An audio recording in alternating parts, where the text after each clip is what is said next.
welcome to Arts Express. This is Prairie Miller, and on the show, disinformation, who has the cards, and acting in bad faith. Pacifica host Garland Nixon breaks it down.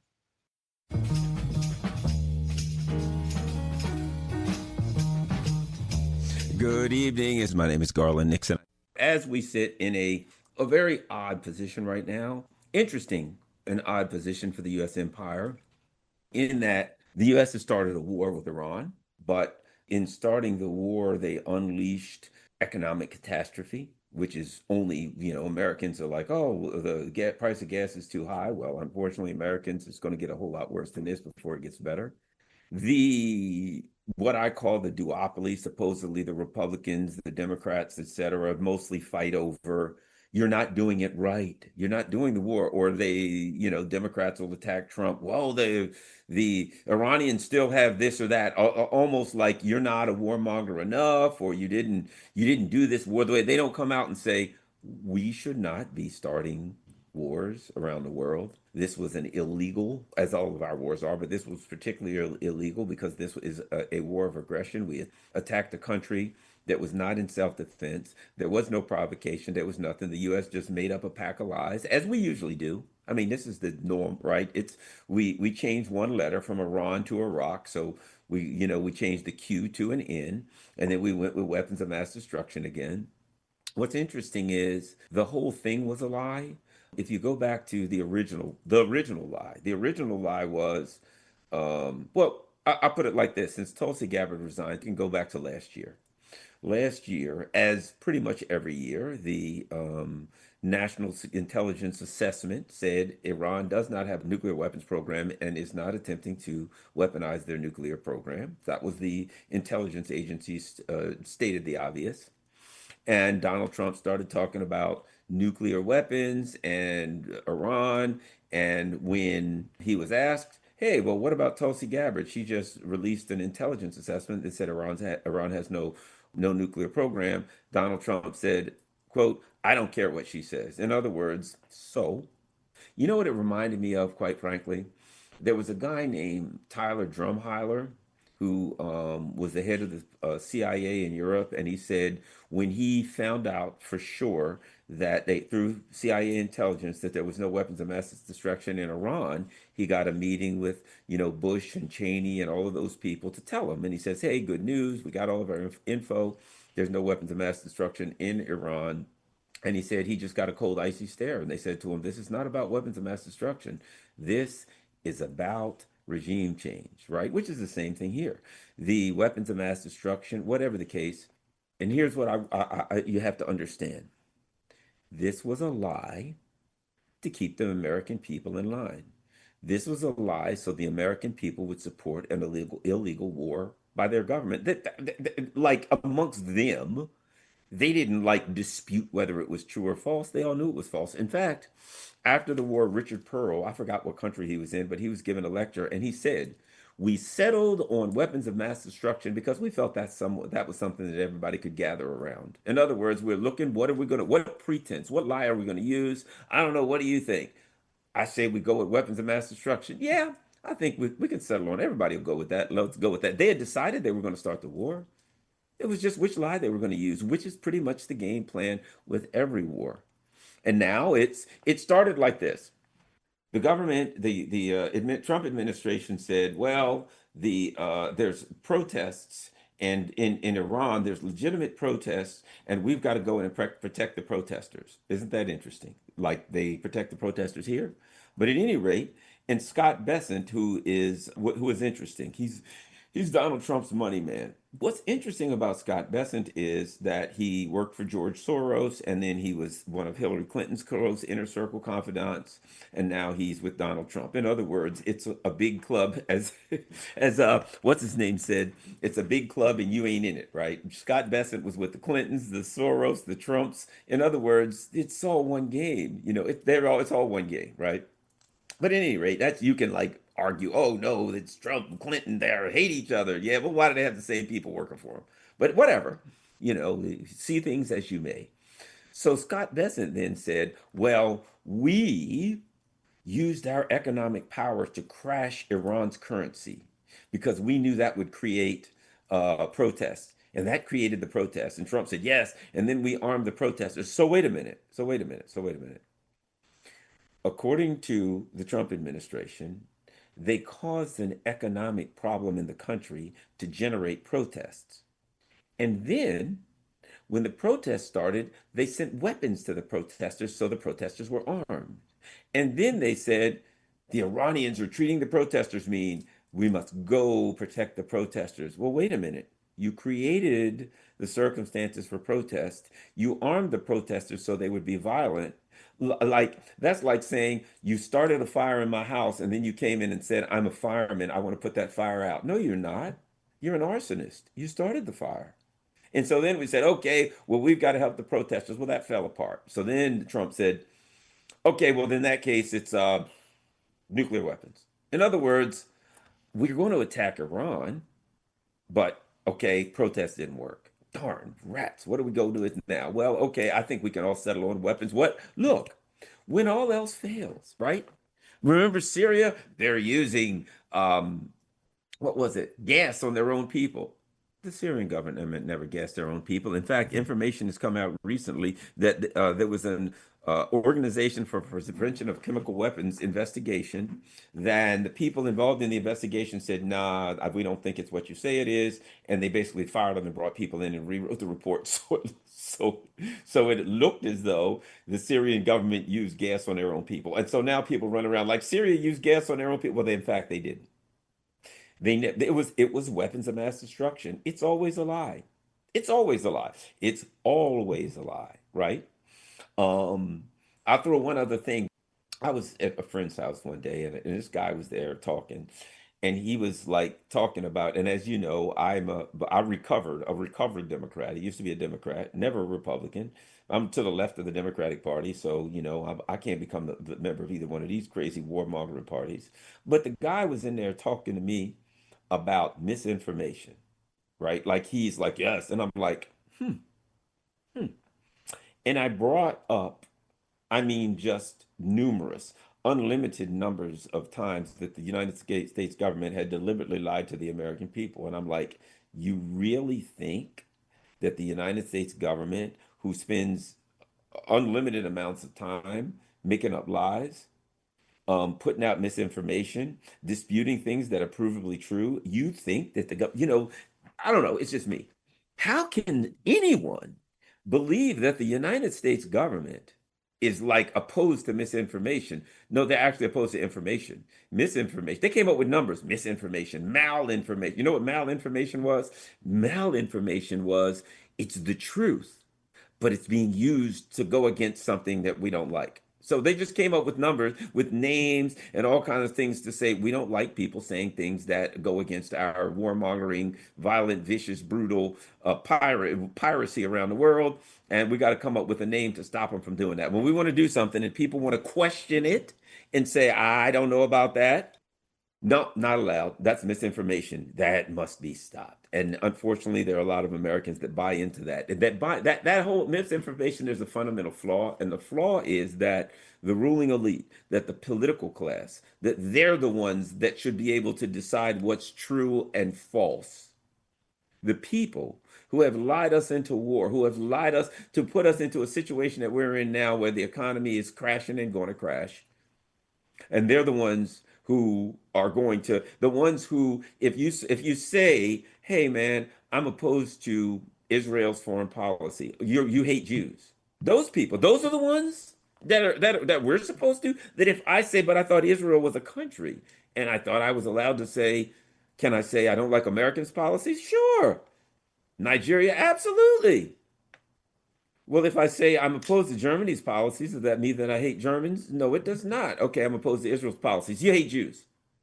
It doesn't have to make sense. It's not meant to make sense. It's meant to be effective. It's meant to shut you up, to stop you from opposing the United States foreign policy. Don't try to make sense out of it. Just make sense out of this. Those people are not out here acting in good faith to try to stop misinformation. They're acting in bad faith, trying to stop people from saying things that they don't want common folk to hear. That's what it is. So I'm sorry. I don't buy the whole misinformation thing. And I find it interesting that there are people who buy into that whole the political class and the ruling elite and the people in charge are out there acting in good faith, trying to thwart misinformation. History tells us that that's just not true.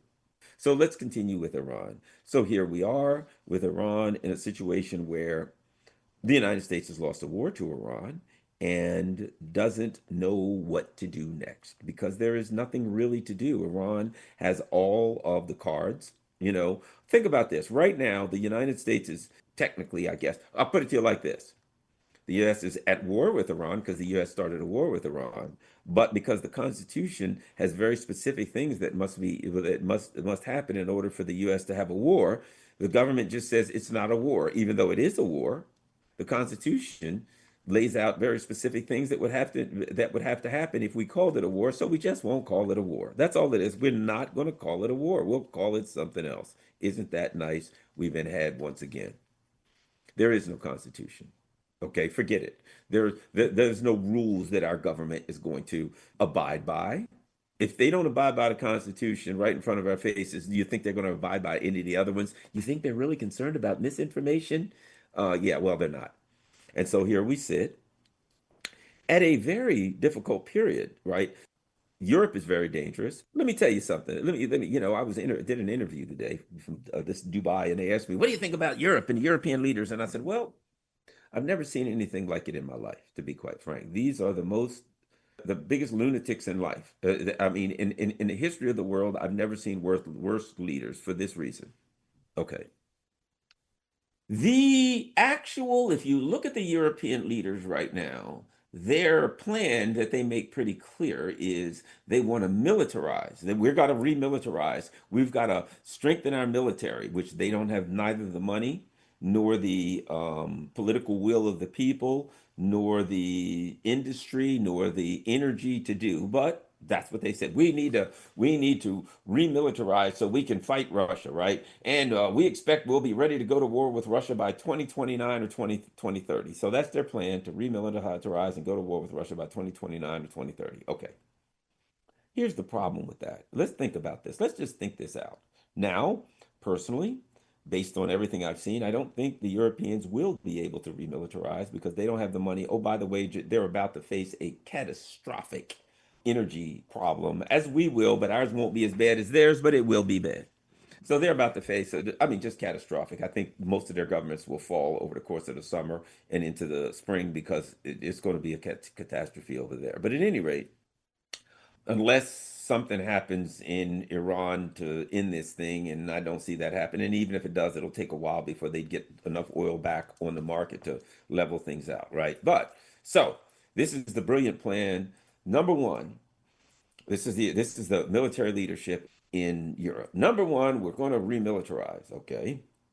Number two, we'll be ready to go to war with Russia by 29 or 2030, in 2029, 2030. So we'll go to war with Russia. Okay, now, okay, that's your plan. Fair enough. Let's just say, for the sake of argument, that everything is successful in Europe, right? So I could tell you many reasons I don't think they will be, but okay, let's just play along with this as an intellectual exercise so you can see where I'm going. The Europeans remilitarize, they build up a gigantic military like the world has never seen. I would think that if the leader of my country had a gripe with my next door neighbor, and my next door neighbor was the preeminent nuclear power on earth today, that my leader would say, let's get on the phone and let's build some kind of a security architecture, some kind of a security infrastructure so that this doesn't happen. Because if it happens, we're all going to die. Oh, by the way, let me add this. You know what the Russians said? We'd like to sit down and talk with the Europeans to build a new security architecture. And the Europeans were like, no, we can't trust the Russians. We got to get ready for war. And I thought to myself, World War One, who was at the center of that? Germany, France, Europe. Okay, fair enough. World War Two, who was at the center of that? Germany, France, Europe. That's interesting. Right now, who are the countries that are pushing the hardest right now for this? Germany, France, Europe. Back when I was in investigations, we had a term for that. It was called a clue. It was called a clue that something is amiss with Germany, France, and excuse me, Germany, France, and England. I don't know what I said, but it should have been Germany, France, and England. That there's something really if you look and I gotta be square with you. This is not an anti-Europe rant, but maybe it is. If you look at the history of what these people have done around the world and still doing, I don't know how much you know about, as an example, okay, England's history. At one point, when they were in charge, when they were dominating, when they colonialized India, there was one period of time where they did, I think it was in Bengal, they starved the people. Somewhere, numbers are between 6 and 12 million people they starved. 6 to 12 million people. As I've said about the Holocaust that we're told about in Germany, it's not the Holocaust, it's a Holocaust. A lot of other people around the world have their Holocaust. It was a Holocaust, but it wasn't the Holocaust. The Brits, they got some Holocausts on their hands, okay? And it is estimated that under British rule, as a direct result of British abuse and murder, etc., around 60 million people in India died under British rule of all the various terrible things they did. If you look at what the Belgians did to the Congo, they turned an entire nation into a concentration camp. What they would do is, if you were picking rubber plants or whatever you were picking, and you didn't pick enough that day, and you had like a 5-year-old son or whatever, they cut his hand off, they cut his foot off, they would cut your children's, they'd cut yours off sometimes. So you had all these people who were missing limbs, because they would cut off the hand of a child or a parent or whoever who didn't produce enough in the slave camps. So, when I look at the history of Europe and I say to myself, man, their history's terrible. I mean, just absolutely going around the world doing the worst things. And somehow we have people, and how, I don't know, brown people who think that I'll look at Europe and I'll say Europe is my ally, and we've got to fight with Europe to stand up against anybody. I'm sorry, my dear and fluffy friends, I ain't there.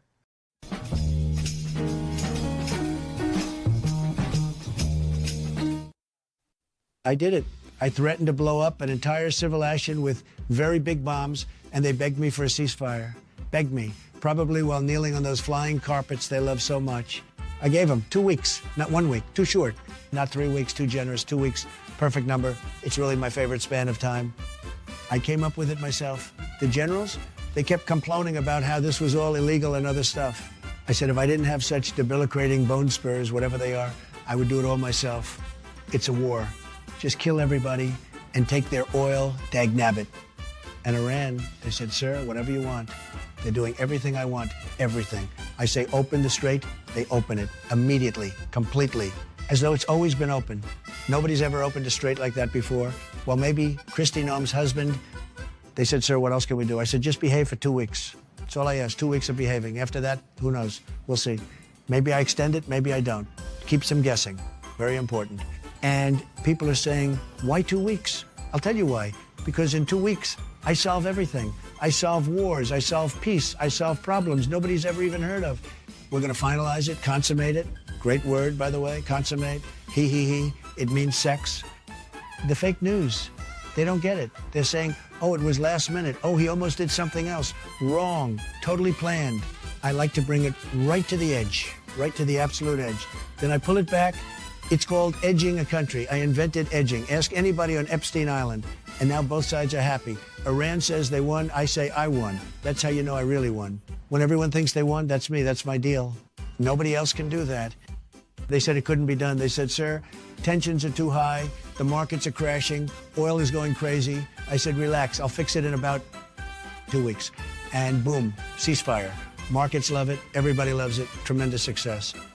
And I kept all my promises, every single one. I said I'd be tough, I was tough. I said I'd be smart, I'm very smart, probably the smartest. And I said I'd make a deal, and look at this deal. 2 weeks, beautiful deal.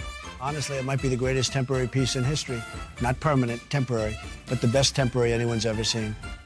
And if they don't behave after 2 weeks, very simple, we go back. Maybe bigger, maybe louder, hopefully not, but probably, and they know that. That's why they're being so nice right now. Very, very nice. So enjoy the 2 weeks, folks. It's going to be incredible. Nobody's ever seen anything like it. Now I'm going to home and eat all those tacos people keep sending me. Do it, or else I'll kick your butt. Thank you, Get High. Watch this. And coming up next on Arts Express.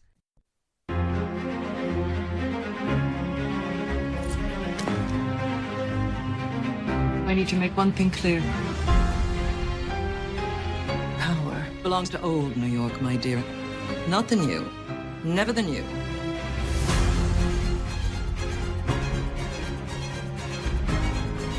The old have been in charge since before the revolution. Until the new people invaded.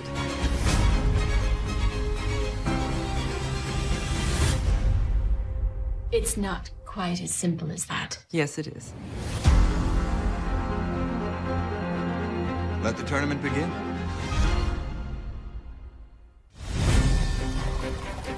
When you have a nice house, money, you're invited everywhere. What more is there? I'm not sure you understand. Some people want more. Do I sense rebellion in our midst? We are the next generation. I think we should fight for that. You promised I could marry for love. Let me be my own person. I suppose there's no match for you in wielding authority. Now who's being dramatic? My goal was to be a good wife and mother, but I suppose young women don't want that anymore. Oh, I want to be a good wife and mother who has the vote. Our family is on the verge of collapse. This is how it starts. First divorce, then exclusion from society. There's no logic in this at all. Society is not known for its logic, especially where women are concerned. Everything's at stake. I can fix this. They're living the American dream. From which someday they may presumably wake up.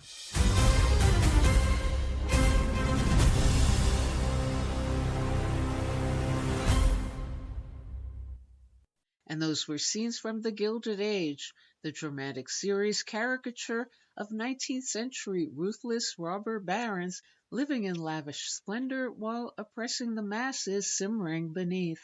And Dylan Baker, who stars in The Gilded Age, in a conversation about all of that and more, including his current role in yet another focus on a downwardly mobile economic and artistic struggle, in this case on a strings. Writer, director, star, and viola classical musician Isabel Hagen, drawing from her own life and fellow artists, resorting to absurd gigs in an unwelcoming world. Baker will also discuss his Ben Franklin and J. Edgar Hoover on screen and why. But first, a scene from On a String, where Isabel finds work performing under a tree for the boyfriend of a reluctant female he's proposing marriage to at the moment, then Dylan Baker. And On a String will screen next at the Mosaic Festival in San Luis Obispo, California on July 15th. Oh, do you need my payment info? Oh, do you take cash? Mm-hmm. Sure. 20, 40, 60.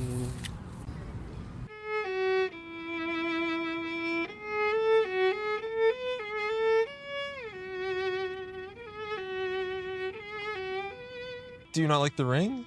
No, I love the ring.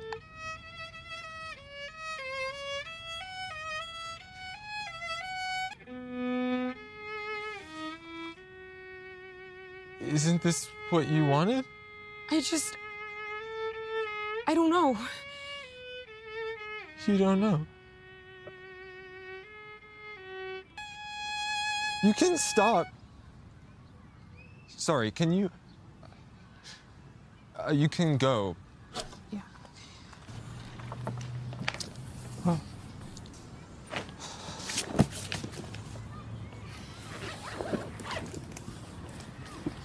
Sorry. Hello. Hi, Prairie. How are you? Okay. Hello, Dylan Baker. Hello, and welcome to our show. What was it about On a String, this film and this story, and also the extraordinary musical and comic talent of its director, writer, and star Isabel Hagen that drew you in? Well, I tell you, I didn't know Isabel when we started. I actually talked to Eric Bogosian, who was also in the film, and he just went off on her, and I said, well, boy, if that's the way Eric responds to this person, I want to know more about her. And as soon as I got on set and started checking her out, I just think Isabel is really something. She's incredibly talented, but she's also really funny. And I loved the script that she wrote and the idea of this whole family unit that she put together. And I was very excited to be a part of it, and really enjoyed the filming and the whole thing, getting to know her and her brother and her parents.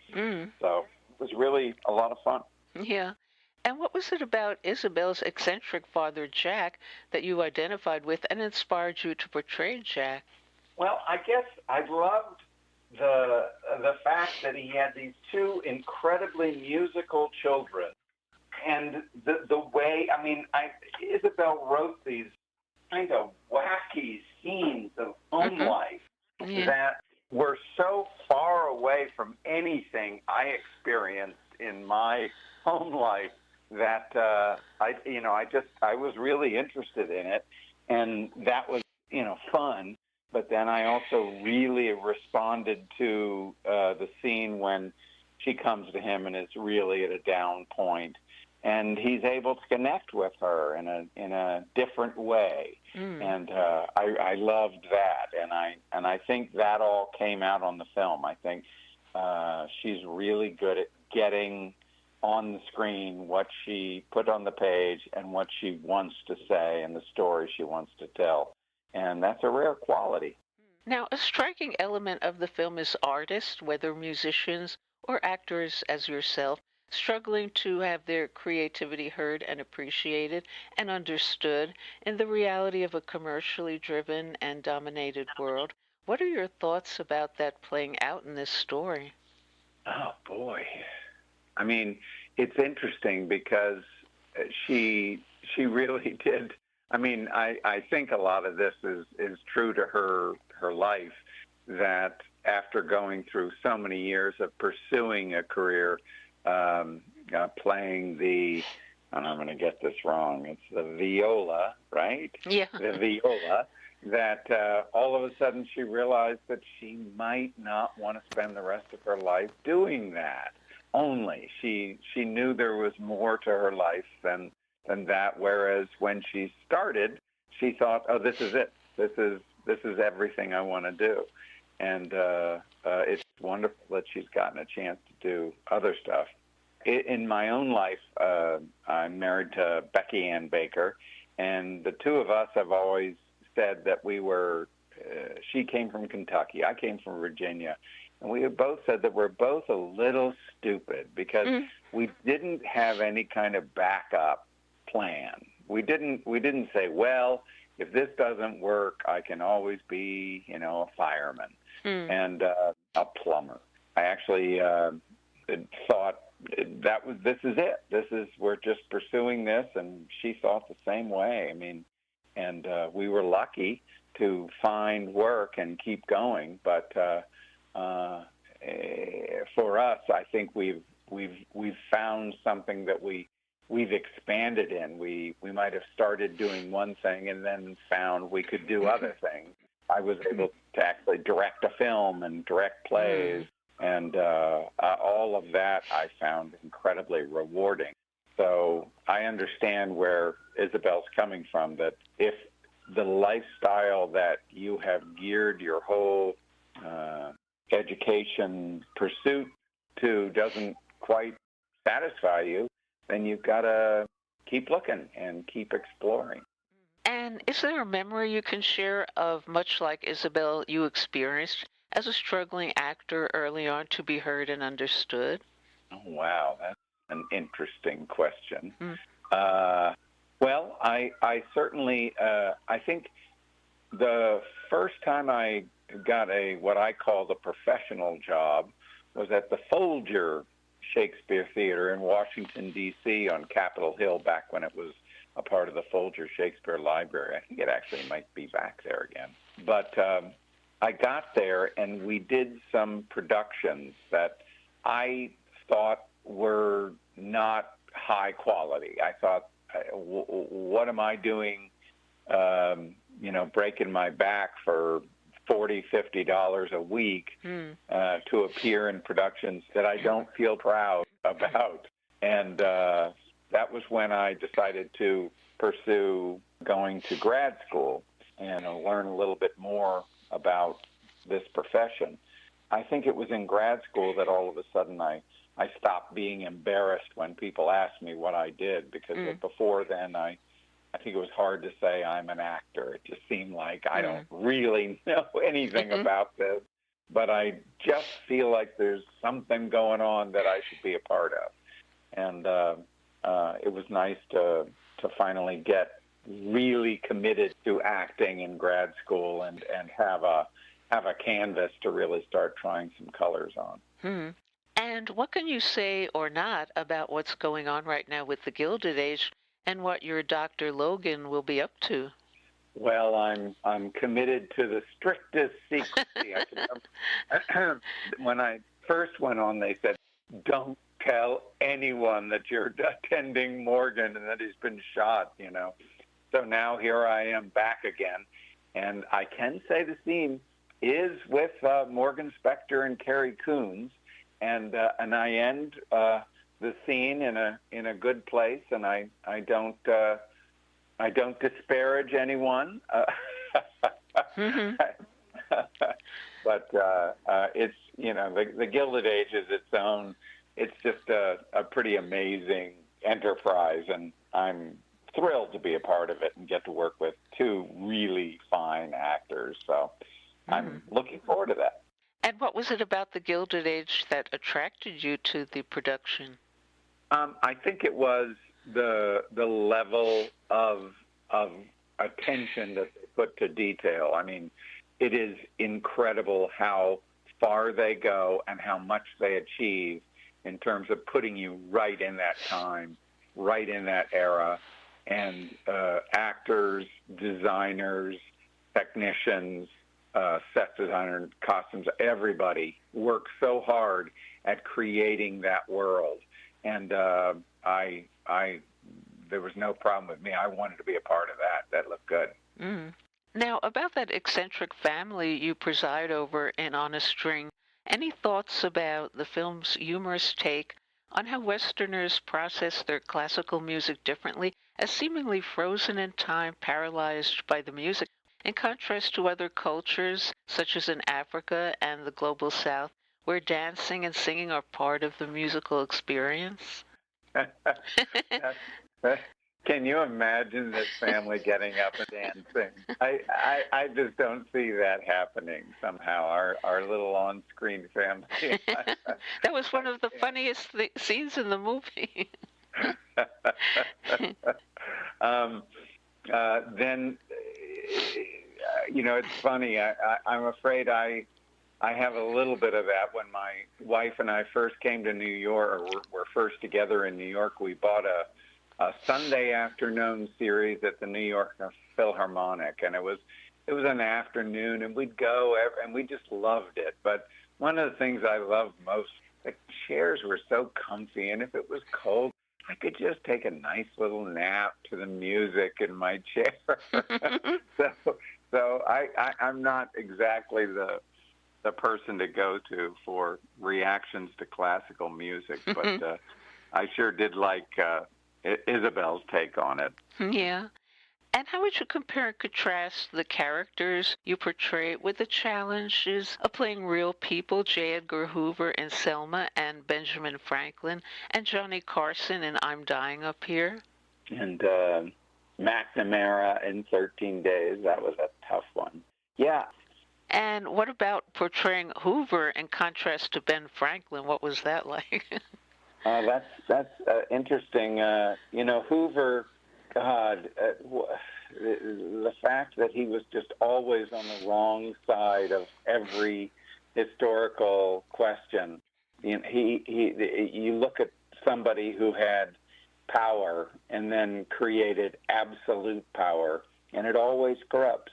It always does. If you give somebody too much power, it immediately goes to their head. They are trying to stay on top again and again and again. And he didn't want anybody creating any agitation in the world. And for him, it was trying to find a way to stifle one of the great men in our nation's history, Martin Luther King. So, but you know, somebody's got to play Hoover, and that was my choice. Now, Benjamin Franklin, of course, was a total. That was so much fun, especially as sort of the young one as opposed to the older one. There was a time when I played the young ones, and now I would be looking at the other Benjamin Franklin if that job came up again. But you know, what an incredible guy with that twinkle in his eye. You can just see it right off the page of things that he writes, and the firsthand descriptions of what it was like to be with him in person. That was fun. And what would you like audiences to understand about On a String and about the plight of Isabel creatively and otherwise? Well, you know, it's interesting. On a String is so it's such a wonderful look at a person who is tied completely to their music and wants to let it find its own place in her life while she comes to the forefront. And it addresses a lot of those things in her life. But I think On a String is like maybe the first of a series. She said that maybe her next film will be about being a stand-up comic, and what's that like? But I love, you know, it is wonderful for people that live in New York that have a backing of their family. But it was extra complicated for her because they were all so committed to music. Yeah. Music was so important. And for her to make a choice like maybe music wasn't going to be everything for her must have been a difficult time. And are you working on anything else right now or anything coming up? I actually have finished a film that Tom McCarthy is making, The Statement. And it is a very exciting thriller. These guys trying to make a statement, global warming in 1980. And but he's gotten this group of people to do it, Paul Rudd and Paul Giamatti and John Turturro, Amy Ryan, and we all sat in this room and worked on this thing, and Tom created this really exciting film out of it that we all were just thrilled to go to work every day because we were working on this thing. That's supposed to, hopefully it's going to come out before the midterm elections. And Tom is just one of the most exciting filmmakers going these days, so I was very happy to work for him. And what is the name of the film? It's called The Statement. Ah, okay. I will also say in the fall I am going to do a play at the Roundabout on Broadway called The Imaginary Invalid. And that was Bill Irwin has written a new adaptation of Moliere's The Imaginary Invalid, and Brandon Durden is directing it. And I'm very, very excited to work on that. It'll start up performances in October and run through Thanksgiving. And are you the imaginary invalid? No, actually, Bill is. When Moliere wrote it, he was the imaginary invalid, and he was quite an older man talking about a guy who thinks that doctors are keeping him alive, and the rest of us are trying to say, these guys are just about killing you. Stop. And it's very, very funny. And, of course, you get a chance to see Bill Irwin at his best, and I just want to be there when he's doing it. Yeah. And since this is for radio and the listeners can't see you, when Dylan Baker looks in the mirror, what does he see? He sees a version of Dylan Baker, but it seems like it's getting older and older. But luckily, I still find great joy in doing all kinds of things: theater, TV, and film. And I've been blessed with a life where I get the opportunity to exercise those muscles. So I see a guy who is, pretty grateful, blessed and grateful. Okay, well, thank you so much, Dylan Baker, for joining us on the show. And I will get the word out about this wonderful movie, On a String. Please do. It should be seen. Yes, Isabel is yes. a wonderful filmmaker. Yeah. Thank you so much. Okay, bye. Bye-bye. Hey, this is Jack Shalom. Welcome to a new feature on Arts Express called, in case you missed it, a semi-occasional roundup of the week's most absurd and head-shaking news. First up, in our Ain't America First terrific department, Dropsite News reports that Israeli military doctors have been training on dead American bodies, and the donors never consented to it. The University of Southern California sold the donated bodies to the U.S. Navy for use in Israeli military surgical training. The donors had no knowledge at all that their remains could be used for that purpose. And you thought zombies was just for the movies. In our money department, a Financial Times analysis found that President Donald Trump's investment portfolio executed more than 3,700 transactions in the first 3 months of 2026. The total value of Trump's transactions was $750 million, higher than the value of all trades by all 535 members of the House and Senate combined in an average year. The White House denies any conflict of interest.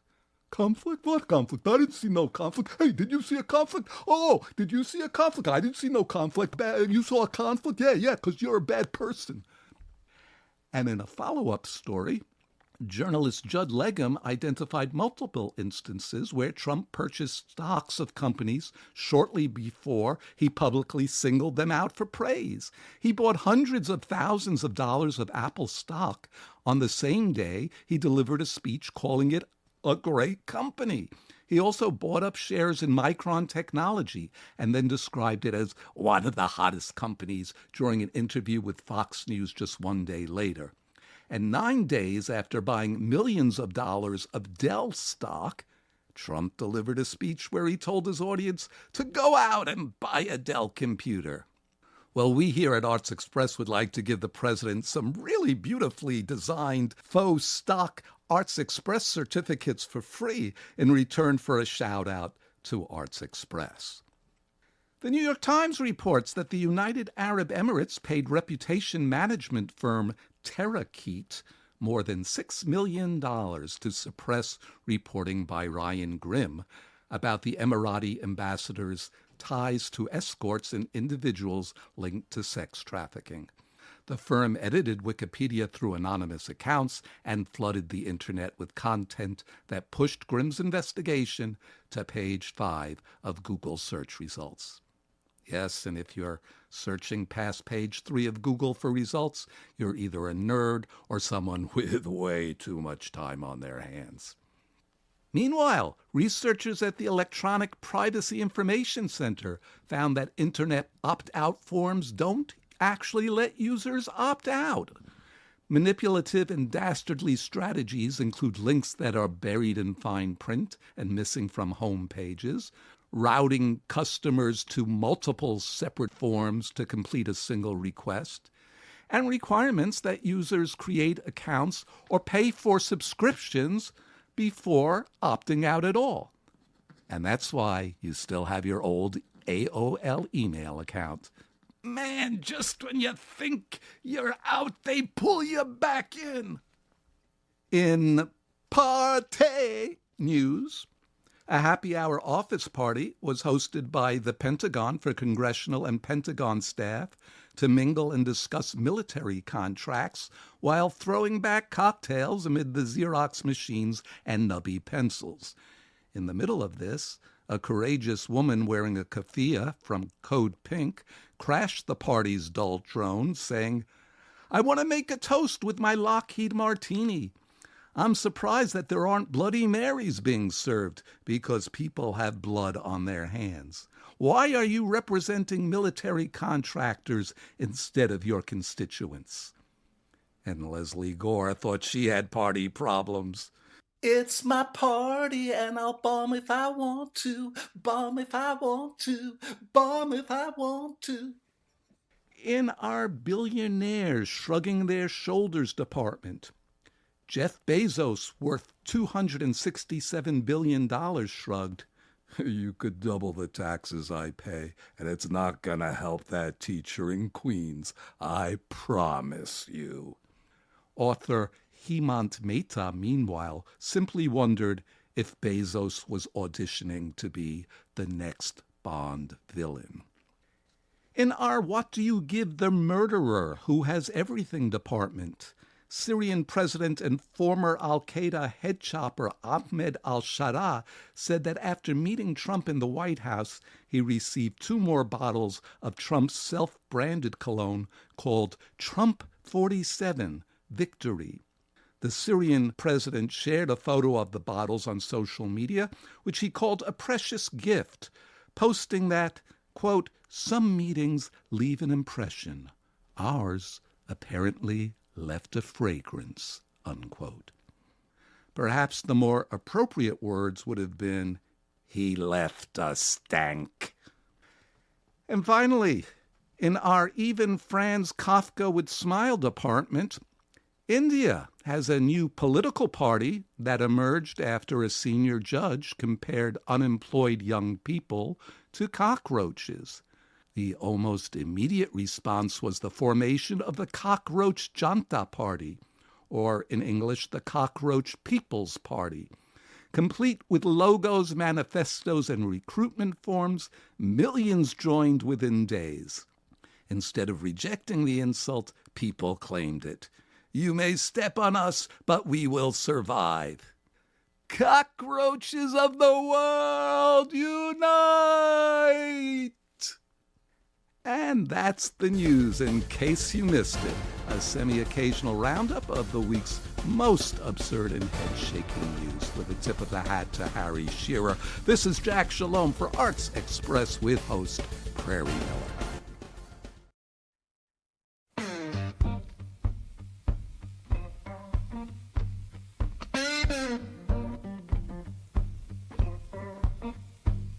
He's got the people talking Civil War, the country divided. He's lionizing partisan like they're MLK.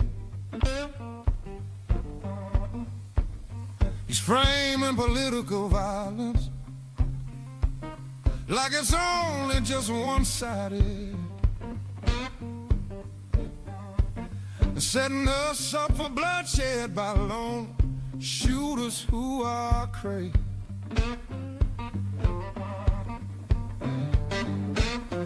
Everything under Trump is a little more stupid. Everything under Trump sucks a little more ass. Republicans feel like they're winning, but the country is just spinning. And baby, even that feeling, it too will pass. He's got vaccines going away for no good reason, with a maniac linking them to unrelated diseases. The school lunch programs he's carving will lead to our kids starving. Ain't this the opposite message of Jesus? Everything go to Trump is a little more stupid. Everything under Trump sucks a little more ass. Republicans feel like they're winning, but the country is just spinning.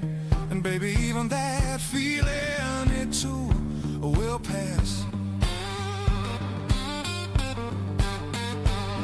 His military leaders are half-cocked warmongers,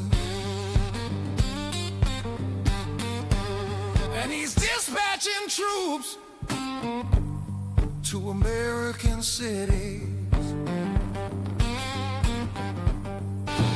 Everything under Trump is a little more stupid. Everything under Trump sucks a little more ass. Republicans feel like they're winning, but the country is just spinning. And baby, even that feeling, it too will pass. Yes, AG's a Manson, Garland is, and FBI's all cockeyed, burying Epstein files with every statement a stunt, spitting trumped up stats out to prove they were keen to remove any agents who could actually manage a manhunt. Yeah. Everything under Trump is a little more stupid.